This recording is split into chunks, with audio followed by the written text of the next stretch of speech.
Now at 5:30, the chokehold death of Jordan Neely has put a spotlight on the issue of mental health across the city.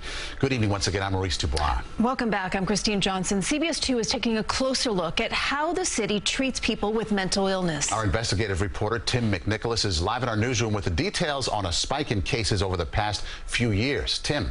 Maurice and Christine, we asked the NYPD for the number of 911 calls regarding people suffering from a mental health crisis. They gave us the last 3 years of data. More than 161,000 calls in 2020, over 166,000 in 2021, and then a jump to 176,000 in 2022. Many experts say the lingering mental health effects of the pandemic are contributing. The mayor has laid out a plan to address mental health across the city, but not everyone is on board. Justice for Jordan Neely! Justice for Jordan Neely! From subway protests, someone who's homeless, struggling with mental health, to speeches at City Hall. A New Yorker who struggled with tragedy, trauma, and mental illness. Jordan Neely's death has sparked calls for change in how New York City responds to people in a mental health crisis.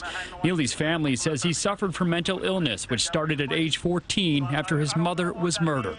NYPD sources say police had more than a dozen encounters with him over the years in which he appeared to be suffering mental health problems. Our vision is to create a better system. In a speech this week, Mayor Adams stressed that the city has a mobile crisis team, including social workers, that can arrange for people suffering severely to be taken to a hospital, in some cases against their will.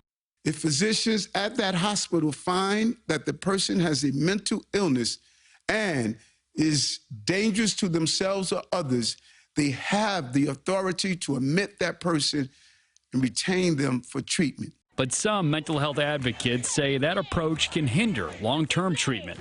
That coercive nature builds resistance. And I'll stay away from services, even if there are services, kind of an approach. CBS 2 has learned Neely agreed earlier this year to 15 months mental health treatment as part of a plea deal from a prior arrest.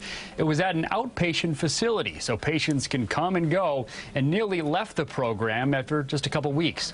A bench warrant was then issued February 23rd for violating the terms of his plea agreement. Christina, Maurice. Okay, thank you, Tim.